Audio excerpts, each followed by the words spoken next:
Star online astro TV உன்னை சுற்றி நடக்கும் சம்பவங்களை உற்றுப்பார். நீ யார் என்று உனக்கு தெரியும்.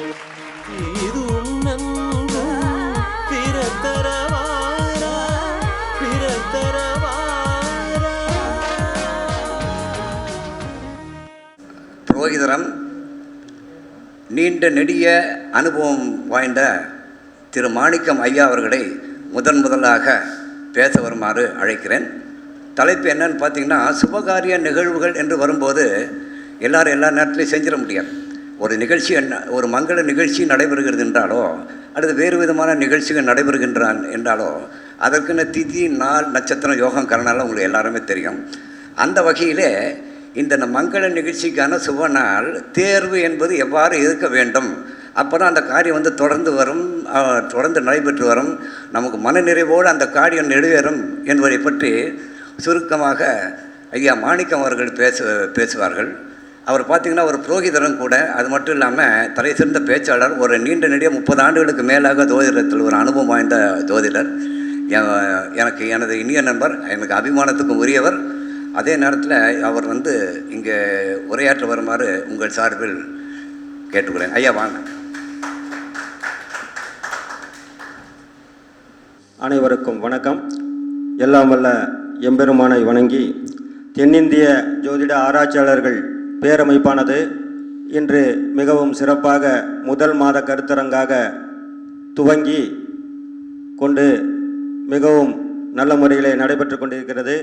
இந்த நிகழ்வானது பல்லாண்டு காலம் தொடர்ச்சியாக ஜோதிட மாத கருத்தரங்குகளை வழங்கி இந்த உலக மக்களுக்கு நன்மை செய்ய வேண்டும் என்ற வகையிலே துவங்கப்பட்டுள்ளது.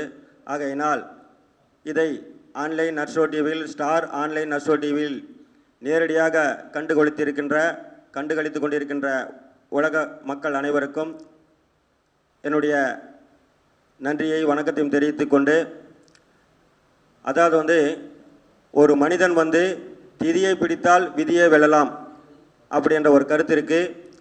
அதாவது நாமங்கள் நாம யோகங்கள் 27, நட்சத்திரங்கள் 27 ஜோதிடர்கள் அனைவருக்கும் தெரிந்த கருத்து தான். இது உலக மக்களுக்கு தெரிய வேண்டும் என்பதற்காக இந்த கருத்தினை எடுத்துரைக்கிறேன். அதாவது ஸ்ரீயாத் ஸ்ரீயமாப்னோதி திதேஷ்ட ஸ்ரீயமாப்னோதி வாராத் ஆயுஷ்வர்தனம் நட்சத்திராத் ஹரதே பாபம் யோகாத் ரோக நிவாரணம் கரணாத் காரிய சித்திஞ்ச பஞ்சாங்க பலமுத்தமம் என்ற ஒரு கருத்து வடமொழியிலே சொல்லப்பட்டிருக்கிறது.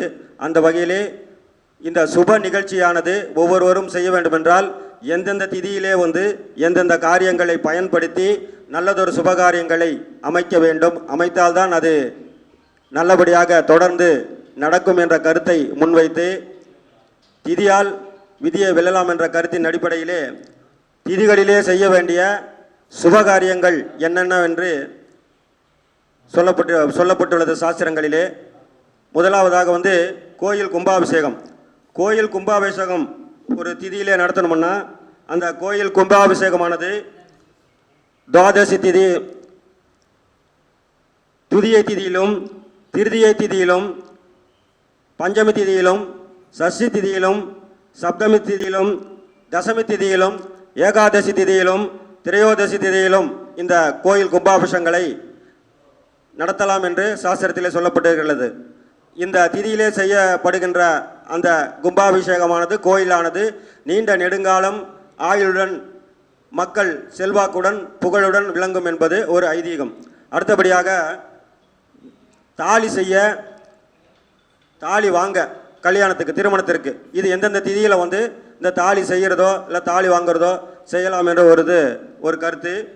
அப்படி பார்க்கும் பொழுது அதுவும் இந்த தாலி வாங்குறதும் தாலி செய்கிறதும் திருமணத்திற்காக துதியை திதி, திருதியை திதி, பஞ்சமி திதி, சப்தமி திதி, தசமி திதி, ஏகாதசி திதி, துவாதசி திதி, திரையோதசி திதி இந்த 8 திதிகளிலே தாலியும் செய்யலாம். அதாவது பொட்டு தாலி செய்யலாம், வாங்கலாம். அப்படி வாங்கி இந்த தாலி கட்டும் பொழுது அந்த தம்பதியர்கள் நீண்ட ஆயுளுடனும் ஒற்றுமையுடனும் நெடுங்கால ஒற்றுமையோடு வாழ்வார்கள் என்பது கருத்து. அடுத்தபடியாக திருமணம் தாலி வாங்கியாச்சு, அடுத்தது திருமணம் செய்ய வேண்டும். திருமணம் செய்வதற்கு உகந்த திதிகளானது வந்து துதியை, திருதியை, பஞ்சமி, சஷ்டி, சப்தமி, தசமி, ஏகாதசி, துவாதசி, திரையோதசி. இந்த 9 திதிகளிலே வந்து விவாகம், திருமணம் செய்ய உகந்த திதிகளாக சொல்லப்பட்டுள்ளது. அடுத்தபடியாக சீமந்தம், திருமணம் செஞ்சிடறோம். அந்த தம்பதியருக்கு வந்து ஒரு வாரிசு வேணும். குடும்பத்தை காக்க, குலத்தை தலைத்து வைத்து கொள்ள, குலம் பெருக ஒரு வாரிசு வேணும் என்று அனைவரும் விரும்புவார்கள். அந்த நிகழ்வாக ஒரு பெண் வந்து கர்ப்பமடைந்து விடுகிறார் என்றால் அவர்களுக்கு அந்த பெண்ணுக்கு வந்து சீமந்தம் வளைகாப்பு செய்வார்கள். அந்த சீமந்தம் வளைகாப்பு செய்யக்கூடிய திதியானது சுப திதியானது துதியை, திருதியை, பஞ்சமி, சப்தமி, ஏகாதசி, திரையோதசி. இந்த 6 திதிகளிலே இந்த சீமந்தம் வளைகாப்பை வந்து செய்கிறது ரொம்பவும் உத்தமம். அடுத்ததாக வந்து சீமந்தம் வளைகாப்பு செஞ்சிடறோம். அந்த பெண்மணிக்கு குழந்தை பிறகுது. அந்த குழந்தைய வந்து தொட்டில் போடுவாங்க. அதுக்கு ஏற்ற திதிகளானது வந்து துதியை, திருதியை, பஞ்சமி, சப்தமி, ஏகாதசி, திரையோதசி. இந்த 6 திதிகள் வந்து இந்த குழந்தையை வந்து முதல்ல தொட்டில் போடுறதுக்கு உகந்த திதிகளாக சாஸ்திரத்திலே சொல்லப்பட்டுள்ளது. அடுத்தபடியாக வந்து அந்த குழந்தை வந்து தொட்டில் போட்டோன்னே ஒரு வருஷமோ இந்த ஒரு வருஷம் முடிவடையும் நிலையிலே வருஷம் வந்து முடிவடையும் நிலையிலே காது குத்துவாங்க. அதை விட்டுட்டா வந்து மொட்டை அடித்து காது குத்துவாங்க. அதை விட்டுட்டா வந்து 3 வருஷத்தில் செய்வாங்க. அப்படி பார்க்கும்போது முதல்ல அந்த குழந்தைக்கு வந்து மொட்டை அடித்து காது குத்துற ஏற்ற திதிகள் வந்து துதியை திதி, திருதியை திதி, பஞ்சமி திதி, சஷ்டி திதி, சப்தமி திதி, தசமி திதி, ஏகாதசி திதி, துவாதசி திதி, திரையோதசி திதி. இப்படி இந்த 9 திதிகளிலே அந்த குழந்தைக்கு மொட்டை அடித்து காது குத்துறதுக்கு ஏற்ற திதிகளாக சொல்லப்பட்டுள்ளது. அடுத்தபடியாக வந்து வித்யாரம்பம் செய்வதற்கு அந்த குழந்தைய வந்து வளர்ந்துறோம், மொட்டை அடிச்சிடறோம். ஒரு 5 வயசுல 4 வயசுலேயே வந்து குழந்தைய வந்து ஸ்கூலில் சேர்த்துறோம். முதல்ல வித்யாரம்பம் செய்கிறது, அதுதான் வித்யாரம்பம். அந்த வித்யாரம்பம் செய்வதற்கு கல்வியை பள்ளிக்கூடத்திலே சேர்ப்பதற்கு உகந்த திதிகளாக துதியை திதி, திருதியை திதி, பஞ்சமி திதி, சஷ்டி திதி, சப்தமி திதி, தசமி திதி, ஏகாதசி திதி, திரையோதசி திதி. இந்த திதிகள் வந்து அந்த வித்யாரம்பம் முதல்ல வந்து பிள்ளைங்களுக்கு அந்த ஸ்கூலில் சேர்த்துறதுக்கு உகந்த திதிகளாக சொல்லப்பட்டுள்ளது. அடுத்தபடியாக வந்து ஒரு மனிதன் வந்து இன்றைய காலகட்டத்தில் நடந்து எந்த இடத்துக்கு போனாலும் நடந்து போனது அந்த காலம். உடல் வந்து வலுவாக இருந்தது, நல்ல ஜீரணமானது, நல்ல உடல் வந்து ஜீரணமாகி நல்ல ஆரோக்கியமாக இருந்தாங்க. ஆனால் இந்த காலத்தில் எல்லாம் வந்து பக்கத்தில் ஒரு வீதி தள்ளி போகணுன்னா கூட வாகனம், 2 வீலர், சைக்கிள் கூட இப்போ சைக்கிளை பார்க்குறதே வந்து பெரிய ஏரோப்ளான் பார்க்குற மாதிரி இருக்குது. அந்த மாதிரி வந்து இருக்கும்போது 2 வீலர் வந்து அதிகமாகிடுச்சு.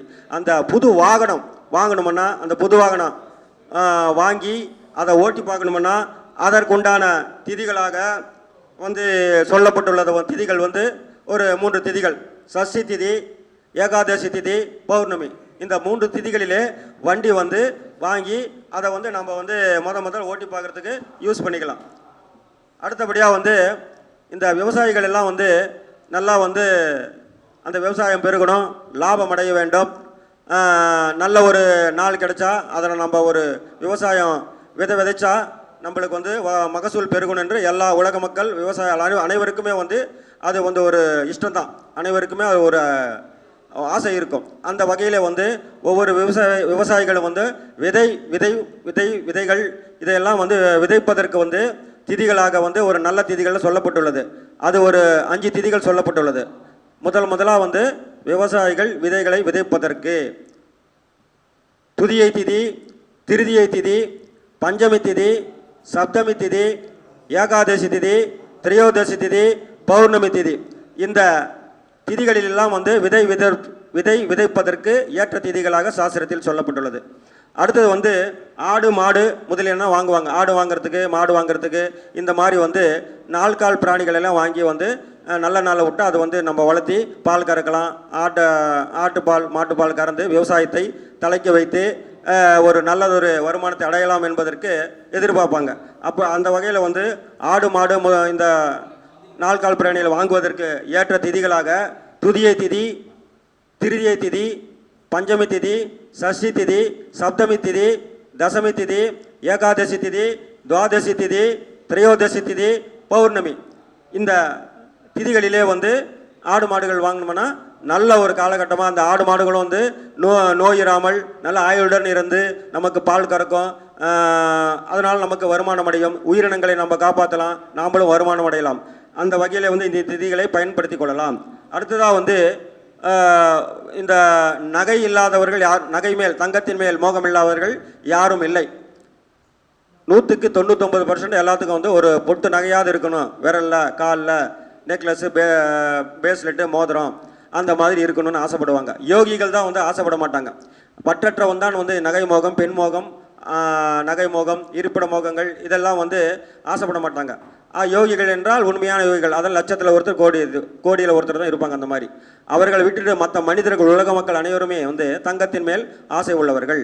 அந்த தங்கத்தை புது ஆபரணம், நகைகள் வாங்குவதற்கு ஏற்ற திதிகளாக பஞ்சமி திதி, சஷ்டி திதி, தசமி திதி, ஏகாதசி திதி, பௌர்ணமி திதி, இந்த திதிகள்லாம் வந்து முதல்ல நகை வாங்கினா வந்து ரொம்பவும் நல்லது. அது வந்து மேல் மேலே பெருகும் அப்படி என்று சாஸ்திரத்தில் சொல்லப்பட்டுள்ளது. அடுத்ததாக வந்து கிரக ஆரம்பம், கடைகால் போடுறதுக்கு ஒருவர் வந்து எல்லா மக்களும் வந்து இந்த காலகட்டத்திலே மெத்த வீடு கட்டணும், நமக்கு ஒரு வீடு இருக்குது, நமக்கு பையனுக்கு ஒரு வீடு கட்டணும், சின்ன பையனுக்கு ஒரு வீடு கட்டணும், பிள்ளைக்கு ஒரு வீடு வாங்கி தரணும், வீடு கட்டி கொடுக்கணும் அப்படிங்கிறது எல்லா மக்களுக்கும் ஆசை. அதனால் ஒருத்தர் இடம் வாங்கணும்னா அந்த வீடு கட்டுறதுக்கு கடைக்கால் போடுவதற்கு ஏற்ற திதிகளாக வந்து துதியை திதி, திருதியை திதி, சப்தமி திதி, பஞ்சமி திதி, தசமி திதி, ஏகாதசி திதி, திரையோதசி திதி, இந்த திதிகளெல்லாம் வந்து கடைகால் போடுவதற்கு, வீடு கட்டுவதற்கு நல்ல திதிகளாக சொல்லப்பட்டுள்ளது. அது இல்லாமல் வாஸ்து உள்ள நாளிலே வந்து அந்த கடைகால் போடுறதுக்கு ஆரம்பிச்சுக்கணும். அது தனிப்பட்ட ஒரு சப்ஜெக்ட். அதை வந்து ஜோதிடர்களும் கேட்டு அவர்கள் தெரிந்து கொள்ளலாம். அடுத்தபடியாக வந்து இப்போ கடைகால் கட்டியாச்சு, வீடு ஆயிடுச்சு, கடைகால் போட்டாச்சு, வீடு ஆரம்பமாயிடுச்சு, கட்டியாச்சு. அந்த வீட்டை வந்து நல்ல ஒரு திதியிலே வந்து கிரக பிரவேசம் செய்யணும். நூத்தன கிரக பிரவேசம், புதிதாக வீடு கட்டியதற்கு கிரக பிரவேசம் செய்யணும்.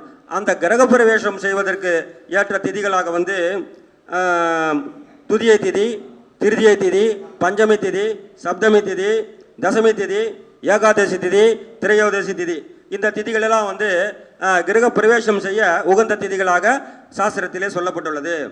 அடுத்தபடியாக வந்து உலக மக்கள் அனைவருக்கும், பெரும்பாலான மக்களுக்கு இன்றைய காலகட்டத்தில் 80% கடன் இருக்குது. ஒவ்வொருத்தருக்கும் சிறு கடன், பெருகடன், ஆளுக்கு தகுந்த மாதிரி விரலுக்கு ஏற்ற வீக்கம் என்ற சொல்லியிருக்கிறப்ப கடன் இல்லாதவர்கள் இல்லை.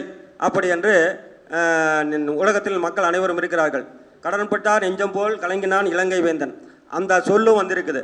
அப்போ வந்து அந்த இலங்கை வேந்தனே, ராவணனே வந்து ரொம்ப கவலைப்பட்டிருக்கிறான்னா அந்த கவலை என்பது இந்த கடனுக்கு ஒப்பிட்டு சொல்லியிருக்கிறாங்க. அப்போ அந்த கடன் எப்பேற்பட்ட ஒரு மனதில் ஒரு அழுத்தத்தையும் ஒரு கவலையும் கொடுக்கும் என்பது அனைவருக்கும் தெரியும். கடன் பட்டவங்களுக்கு தெரியும். மாசான வட்டி கட்டணும், சிறு கடனாவது கட்டணும், 10 வருஷம் ஆச்சு கடனே கட்ட முடியல, இப்படியெல்லாம் வந்து ஜனங்களுக்கு வந்து பெரும்பாலும் மக்களுக்கு கடனால் பேங்க்கில் கடன் வாங்கிட்டு நிறையா வீடு வந்து இன்றைக்கி ஏலத்தில் தான் போகுது.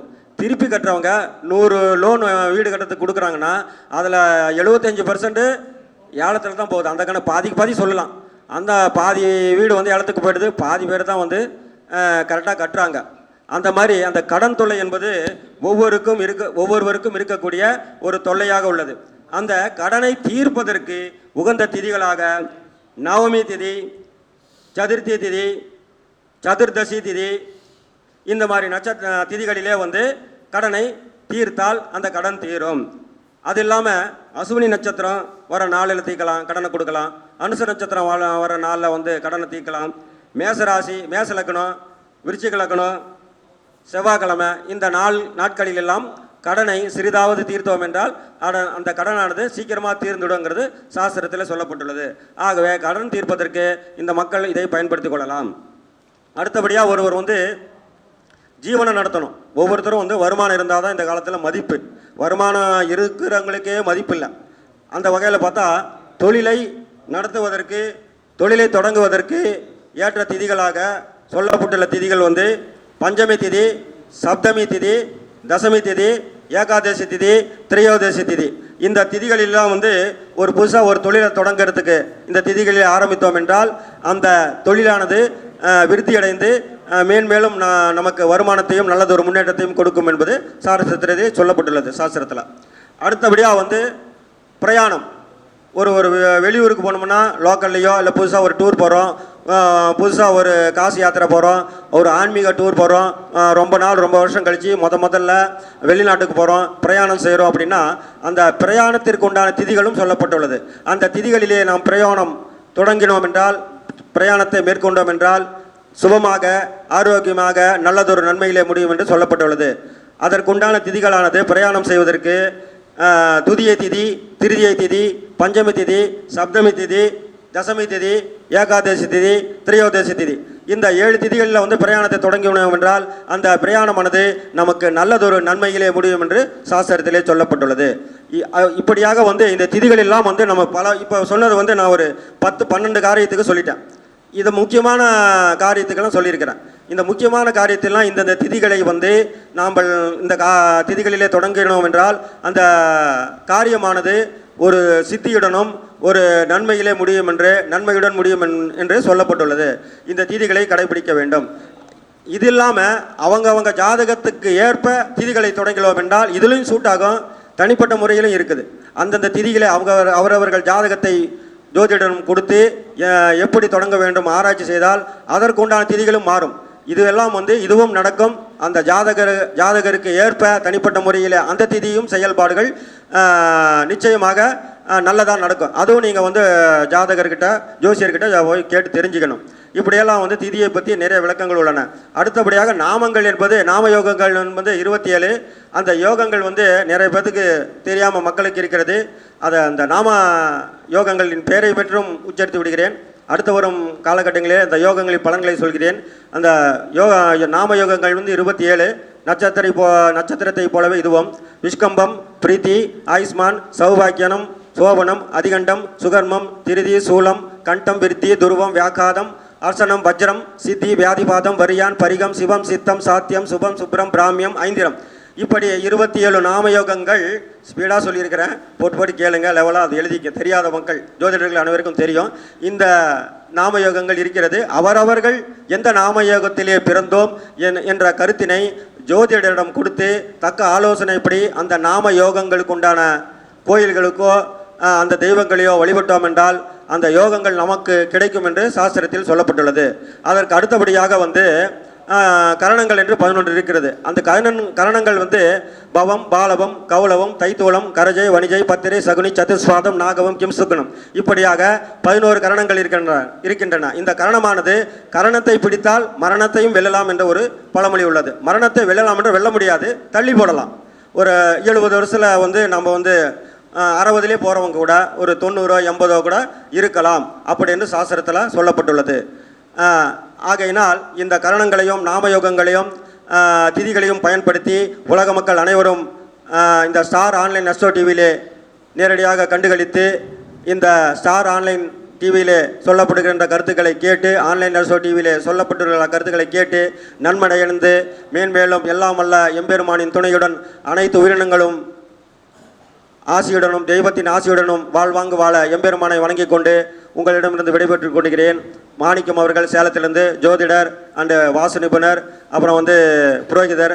என்னுடைய ஃபோன் நம்பர் வந்து அலைபேசி எண் வந்து 93 44 13 51 08 93 44 135 108 இந்த எண்ணிற்கு தொடர்பு கொள்ளலாம் என்று கூறிக்கொண்டு எனக்கு பேச வாய்ப்பளித்த தென்னிந்திய ஜோதிட பேரமைப்பின் தலைவர், அன்பு தோழர், அன்பு நண்பர் ஸ்ரீராம் ஐயா அவர்களுக்கு என்னுடைய நன்றியை தெரிவித்துக் கொண்டு விடைபெறுகிறேன். நன்றி, வணக்கம். இங்கு முதல் பேச்சாளராக அனுபவ ஜோதிடர் உயர் திரு மாணிக்கம் அவர்கள் உங்களுடைய உரையாற்றினார். இது மிக்க பயனுள்ளதாக இருக்கும் என்று நினைக்கிறேன். அவர் இது கொஞ்சம் யாரும் அனுசிக்கிறது வந்து கொஞ்சம் கஷ்டம்தான். அதாவது நல்ல நாள் குறித்தல் என்பதும் முகூர்த்தம் குறித்தல் என்பதும் கொஞ்சம் கஷ்டமான வேலை. பலன் சொல்லி ஈஸியாக சொல்லிட்டு போயிடலாம். இந்த நாள் குறித்தல் என்பது முக்கியமான விஷயம். இதில் ரொம்ப அதிமுக்கியமான விஷயம்னா விசேஷம், திருமண விசேஷம் என்று வரும்போது விவாக சக்கரம்னு ஒன்று இருக்குது, எல்லாத்துக்கும் தெரியும். விவாக சக்கரம் இருக்குது. அதே போல் நேத்திரம் ஜீவன் என்ற ஒரு அமைப்பு இருக்கிறது, ஒரு எல்லாத்துக்கும் இருக்கும். அப்போ அந்த நேத்திரம் ஜீவன் அமைப்பை சரியாக இருக்கும்போது தான் வந்து அந்த நிகழ்வு என்பதும் ஒரு அந்த மங்கள நிகழ்வு என்பதும் இனிதே நடைபெறும். அந்த வகையில் இந்த சிறப்புரையாற்றிய மாணிக்கம் அவர்களுக்கு சிறப்பு செய்யும் பொருட்டு நமது சங்கத்தினுடைய செயலாளர் உயர் திரு பூபதி அவர்களை அவரை கௌரவிக்குமாறு அன்புடன் கேட்டுக்கொள்கிறேன்.